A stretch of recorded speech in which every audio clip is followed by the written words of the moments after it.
And I was in this 747 on my way to the East Coast, and I'm just flying. Okay, my dream is one that I'm flying, and I'm actually in my hometown where I grew up. And maybe a lot of people have had this, but I had never had one since or before. I'm going to the airport, but I'm not packed yet, so I'm like rushing to pack. And I realized that the plane's going down. And was walking, and I walked faster and faster and faster. And then all of a sudden my feet left the ground. And this guy at the airport, before I get on the plane, goes, "Are you sure it's safe?" And we're absolutely nosediving straight towards Earth. And there's a canal that goes through town, and there's cattails, and there's muddy brown water. And I'm going through my socks, and I'm just rushing to pack. And the plane's absolutely just diving straight towards Earth, and I'm looking at it, and the fields are getting closer and closer. And I was up in the treetops, and I realized as I was ascending. And I'm getting onto the plane. I can't believe I'm flying. I'm actually flying, and I know what it's like to fly. And all of a sudden, the nose of the plane pulls up, and I feel it's just come right across an airfield. And I floated, and it was fantastic, and I saw everything that I wanted to see. But there's kind of a certain calm that's over me, and everybody else is all crunched up in their seats just with their face up to their knees, and I'm just sitting there watching it as we just careen right over the air traffic control tower. And there's also a bridge there too. I flew over that as well. And it was one entire night of flying around. And then the pilot gradually puts the plane down. I had to get on a plane, and now I'm like, ah! And I'm actually flying with my hands out like this. And the thing smashes right into a McDonald's, right through the front plate glass. And I came back down to Earth. And stops right in front of the counter.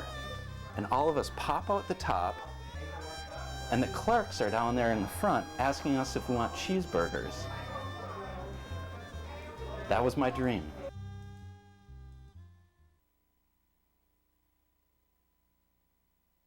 Okay, my dream was, John, that I was huge. I was in a huge, huge room. Actually, it was probably a building. Kind of a big pedestrian area. All of a sudden, this huge limousine pulls up, kind of on the street, screeches. This guy runs out and he's holding a money card.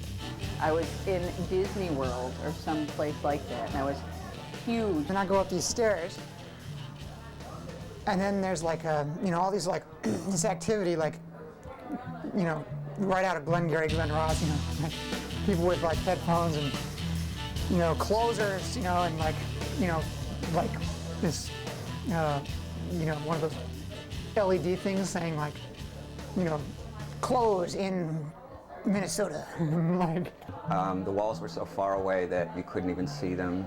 The ceiling just disappeared into darkness. And I was crammed in this little room. And so I go into the snack room to try and write it down, and there's these two wadded up like pieces of paper on the ground. Barren. It was very barren. The floor was gray, probably cement, I would guess. And I came upon a friend. And he looks at me and says, "Where's a fast bank?" Pointed over there. Soon realized it was an old friend of mine. When I couldn't get in the shower. We were talking, we walked over to the limousine. And the hot rod is pointing like towards this table. So I'm like, okay, so I go to the table. And the table is like, and I have like a notebook that I pull out and I start writing about the table. And I was just huge and huge. And he opened up the door and I looked inside. And instead of the interior of a car, it was about the size of a house. And then there's janitors come in and start cleaning up, and nobody seems to notice that I'm like there. And the space was small. It was uncomfortable. I mean, there was rooms, there was furniture, there was a swimming pool, there were high ceilings. And he looked at me and he said, "Pretty cool, huh?" And I said, "Yeah." And that's about all I remember.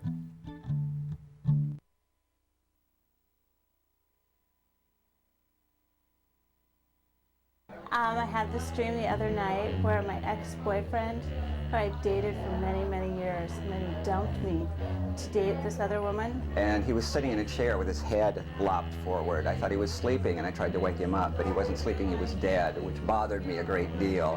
I was lying straight out on my back, and I was on the sheet of a silver material. And I was on my stomach, and the woman was looking at my back, and I was looking down above the scene. I thought about trekking out and finding some help, but I had a feeling that I would get lost since there weren't any landmarks anywhere. And I couldn't tell if it was like actual silver or if it was silver fabric that was really taut. And but even if it was metal, it had these slight undulations. He had died, and the only person who was around who could give him a funeral was me. And at some point, there was a scab on my back that she started to pick at. And the scab grew a lot larger as she was doing that. And I was lying on the sheet of silver, perfectly flat, but extremely comfortable. And so I had this elaborate church funeral with all of the old ladies from the church parish and the big church dinner in the basement. And I tried to talk him into living again, tried to insist that he had to be alive, tried to tell him all the good things about living. Good food, good friends, sex. And then my whole back was covered in these scabs. And they're all about the size of a fist, I would say. There must have been, dozen or more. And I could see the horizon all around me. It was like this endless horizon line that you see like when you're at the ocean.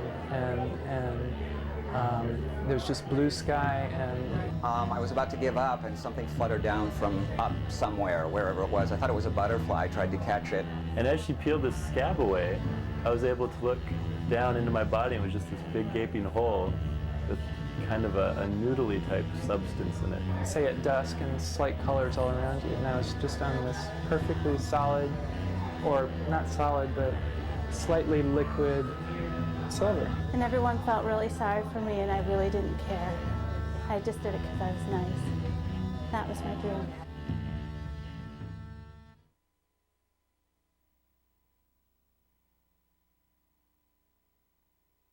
By this time, the dream has been going on for maybe days, it seems like. My mother forgot to pick me up for school, and I was left at school the whole time. And all of a sudden it started to become dark. And I was walking down the street. There were a bunch of ravers mulling about this doorway, and I went up to one of them and said, "What's going on here?" And she said, "Oh, we're telemarketing." I was on a bus to work, and I got off the bus and was walking down the street. It's a big plain with mountains on the side. In this area, this big flat area without any trees, there's this music festival going on. So I said, "Really? Is that this much fun?" And she said, "Yeah, it pays $6.75." So I'm like, I got to get some of this. I felt like people were looking at me, but I didn't really have a sense of awareness of why. I just knew they were looking at me. I remember I had my little mini skirt on and my black go-go boots and a white fuzzy hat. And it's like all country music, and it's country music people that I've never heard about. And I'm walking around kind of on the fringe of the crowd. And it started getting dark, and it started to rain. And I was running around the school looking for my mother. She goes, "Yes, it's through the second set of doors." So I go through the second set of doors, and there's like some kind of weird eunuch. So I start kind of walking along the fringe, and I walk away. I walk to the cliff, and I'm kind of walking along this trail that goes along the cliff. My little patent leather boots were splashing in the rain, and I was sad, and I was scared. I actually don't go through. He like lets me in. The eunuch is like uncurling out of himself. I just remember bawling the whole time in my dream. From where I'm walking, I'm looking down at the music festival and the people down there, and they're getting smaller. Because there was just weird things happening, like the sounds like it would make when it would bump against the wall and like wobble. And I'd turn the corner and there'd be the school bully. And I think his name was Richard or Vincent or Leroy or something like that. I see this sign that says, "Beware of dangerous animals," and right at that moment I look down and I see a mountain lion. I'd come around the corner and there he'd be, and I spent the whole time running away from him and trying to find my mother. He doesn't see me yet, and I'm thinking, okay, I can make it if I go straight down. I can get to that parking lot and then run away. I just kept running around the empty school. And I waited for a while, and then the girl was like, "Where is he?" You know, I thought he would be here, so she tells the security guards. I get off the path and I'm moving down it, and suddenly the mountain lion sees me and starts running toward me and lunges toward me. I had gone through most of my day, and I looked down and I realized that I was wearing a large pair of red clown shoes and polka dot tights with a tutu and some kind of like a band leader jacket. And yeah, I woke up knowing that I was out of place.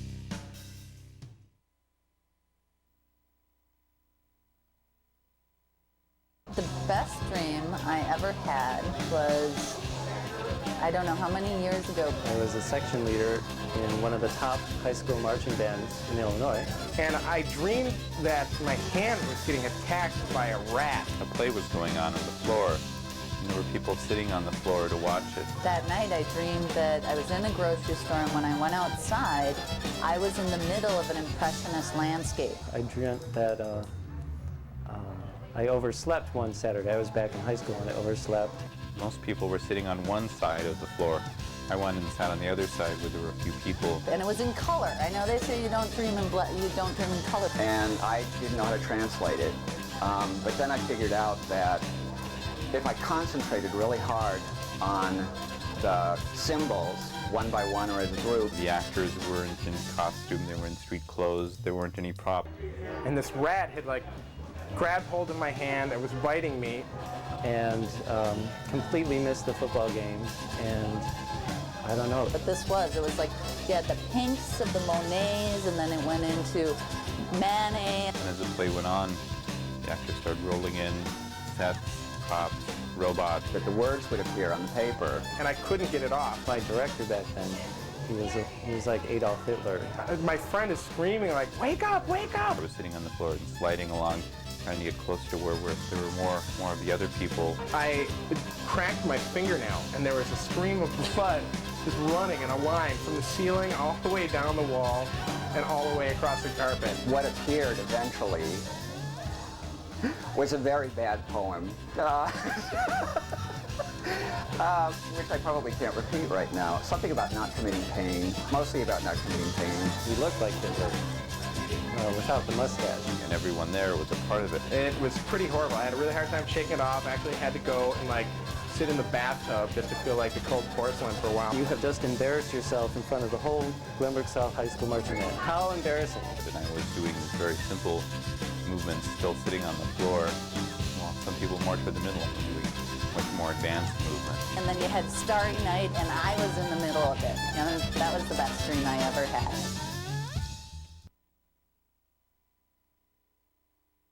I joined a vacation package and went to tour in Iowa. And I was walking up a mountain. I was with my mother and my dad and my brother in my dream, and we were hiking in the woods. Where I was in a movie theater with my parents, and we were watching a film about Japan. And it's way up in the bluffs, and you hike up this kind of switchback trail. And all of a sudden we just got up and we could walk into the screen, and it was really icy, really clear, really snowy. It was really tall mountain. I was all by myself. The two ways that you could get to the island. One was going on a ferry. And there was a stream I was following up the mountain. I got to a certain point and I looked down into the stream. There's a little teeny baby right below the surface. And my mom, all of a sudden she wasn't with us anymore. She just wandered off somewhere. We were all freaked out because we were in Japan. And then the other one was being towed at high speed. So we started calling for her, all of us, and looking around for her. And as we looked around through the woods, there were these rhinoceroses. Hot, breathe through your feet before you go. And it was my old neighborhood, and I kept saying, come on, quick, hurry, we have to run, because I looked around to see if anybody was around, and why would this baby be in this very cold stream? And this process of breathing through your feet was called homing. In the woods, just hanging out in the woods, just lots of them. Every time you look, there'd be one over by a tree or over just kind of rustling around, and awfully close. But it was very clear, so I could see all the way to the bottom. You know, I knew that any moment we had to go back to reality. But they were kind of keeping us all safe from something or guarding us. I decided to go ahead and learn that. So I quickly scooped up this little baby, and I put it up against my breast, and I felt that it had a heartbeat. It would be over. And I held onto this rope while I was yanked through the water at lightning speed, and you kind of sunk down, and you would just breathe through the bottom of your feet using home. So I knew immediately that I had to save it, and I ran all the way down the mountain. The magic home until you got to the other side. And I woke up and I imagined, my mom was just fine.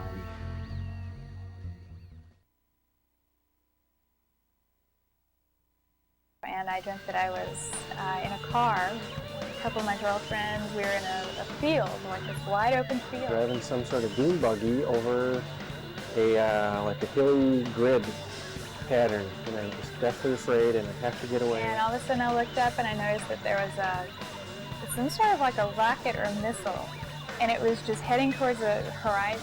I don't know why I know the number of feet, but 25-foot mummy. Like far away, and it just crashed. I saw one of the corners that was in an arch, and in the corner was a nun. Apparently there was a mummy in the dream. So we're like in the middle of this field, and we're in this car, and we're stopped watching this happen, and the next thing I know, there are all these little pink and blue men. Driving this dune buggy and over this white checkerboard grid, and being chased by pirates. And this monster, this mummy, was chasing down the sidewalk that is the strip mall and borders all the This stores. big, and they're running across the field, and there's like hundreds of them, and they're running towards the Whenever car. I'd wake up, I think I saw it on the wall, and I had this dream maybe 100 All times. of a sudden, it dawned on me that they were after I us. approached the nun, I realized that I really didn't know this nun. This was really a man.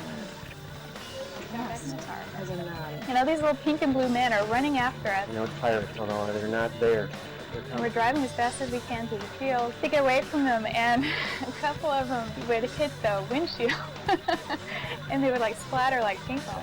There are recurring sections of sidewalk repairs that are going on, and I keep on falling into these holes.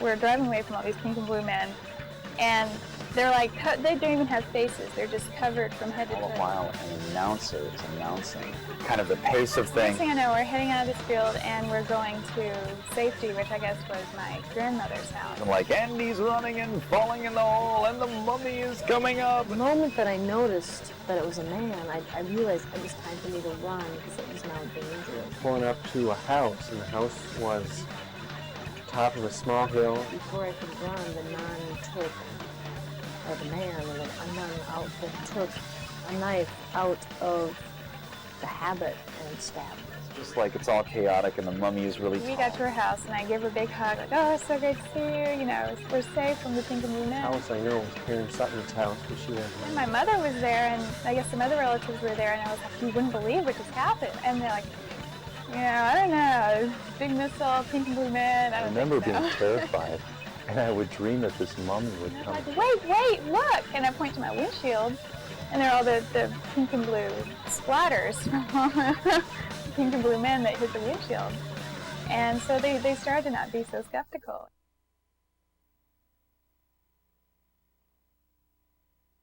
I dream a lot about houses, walking around the interior of houses. Big house out at the edge of town, and I've been to a party that's Me in my childhood home going down the steps into our basement. I was walking inside this house, which out of nowhere, like out of my front yard, out in the sky in the afternoon, and all of a sudden there's these huge boom boxes. They're like UFO spaceships that come flying in and come circling in into and they land right in the front street, right outside my house. Lots and lots of people here, and I'm there with my friends, and they're getting ready to go.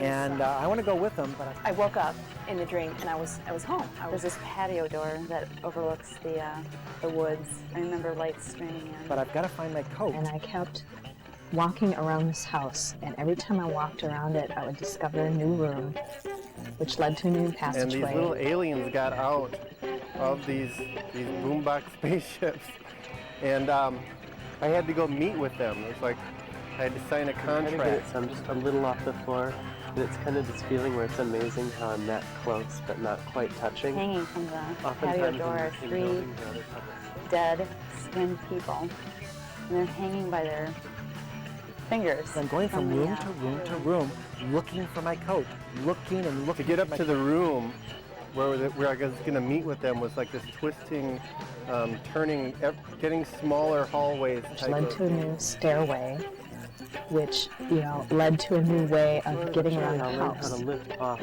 further by adjusting with hand gestures or with I was back in Minneapolis with family, and I was telling everybody how great it was. And once in a while, I run to my friends and they say, "Come on, Tony, hurry up, we want to go.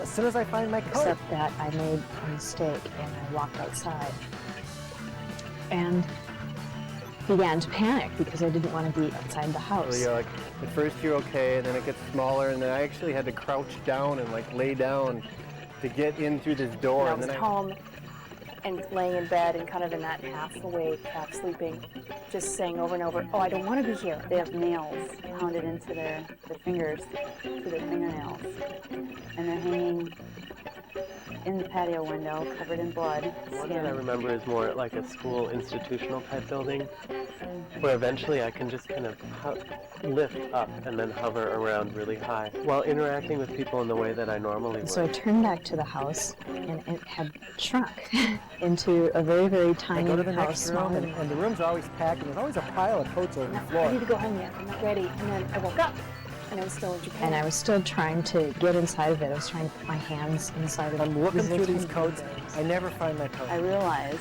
who's done this to these people is an ex-boyfriend. See what happened, but suddenly the house was just a big pile of rubble. And then I opened the door and everything was I fine. had destroyed the house by walking outside of it. I've never once found my coat in this dream.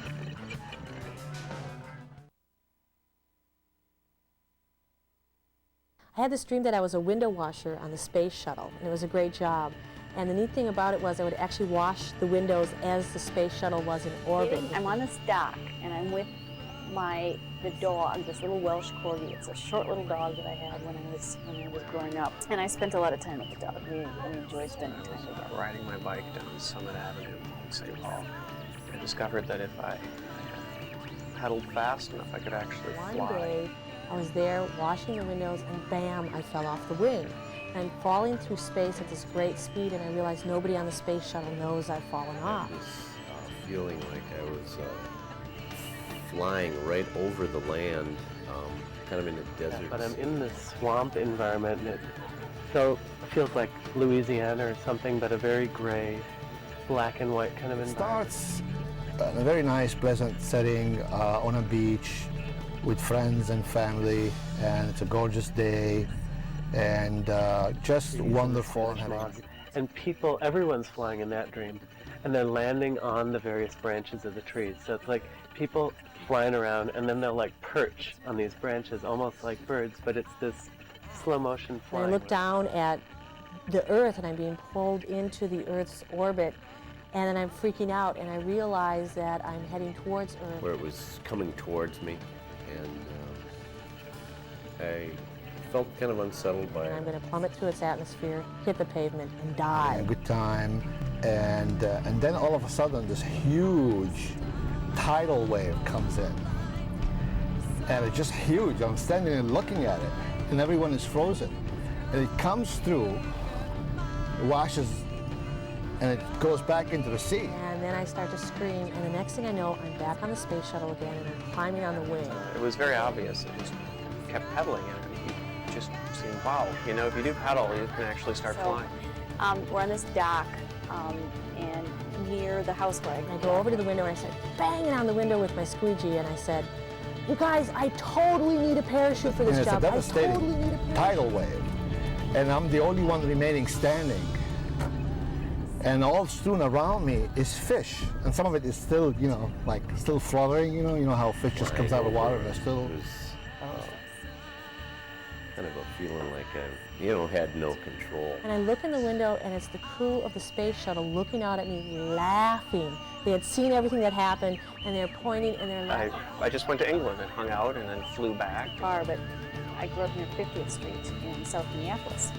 And 50th Street is all water, it's a river. He gave me a gigantic parachute to go on my back, and then I had this spare extra one that sits on my belly. And I was happy, and I was sitting on and I'm up at the top of this hill on 50th Street, and there's the water is careening down this hill. So the dock is at the top of the hill. After a while, I almost enjoyed it because it was familiar. Winnie, my dog, and I are getting in the boat, in a canoe, actually. The phone rings, and I pull out my phone, and I got a call from a friend who said, a friend of ours had decided to set the world record for jumping from outer space to Earth. And she was in such a hurry that when she jumped, she had forgotten her parachute. She knew I had the gig on the space shuttle. Were there any extra parachutes on the space shuttle? I'm getting in the back, and Winnie's at the front, and she's up. She really liked to, go on in canoes. And I looked up, and I see my friends flying through space with no parachute, and I jumped off the wing, and I start swimming down towards her. So she gets in there, and she's jumping around, and, or the boat's dipping, and all this kind of stuff. We saw friends and say, hey, we can all fly to England. And I get alongside of her, and I take off my spare parachute, and I hand it to her, and I go, "Got the call, here it is." And I hand it to her. And I'm back there with a paddle, and I'm trying to, the water's rushing quickly down this hill. And then I turned to her and I said, "What made you think to set this record?" And she said, "Well, there aren't that many records that need to be set. This is one of the last ones. Once you get a good idea, you gotta do it." The rest of the dream was me flying around. And I said, "Have you thought about where you're gonna land?" And she said, "Yep, Cameroon." And I said, I was actually doing a better job in my dream than I can do in normal life with the canoe. I said, "Cameroon?" I said, "I don't know. The crowd control there is pretty scary. When you land, you know you're going to be famous. They're going to rip up your parachute, and then they're going to rip you up." And I'm standing there saying, well, what happened to my friends? I'm bewildered. I grabbed my phone, and I called LAX, I don't know why, and made arrangements for her to land there. And then all of a sudden, I'm struck by the fact that the wave turned all my friends, all my loved ones into fish. Pick up a fish, and I'm looking at her and saying, well, who this could be? And so then she took this big dive down towards Earth, and she was sort of heading away from me, and I looked down at her, and I thought, now that's the way to plummet towards Earth.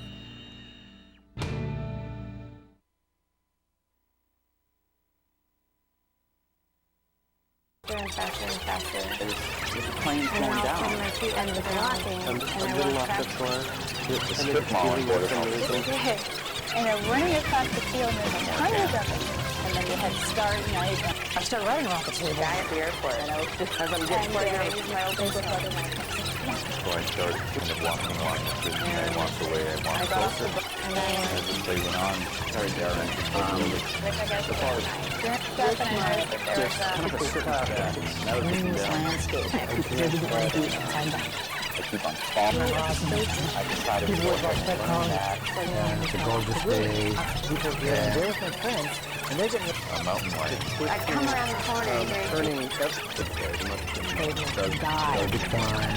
And on this dock we have near the health but eventually I can just So the dock is I was actually doing a better job in life with the canoe. I thought, now that's the way to plummet towards Earth.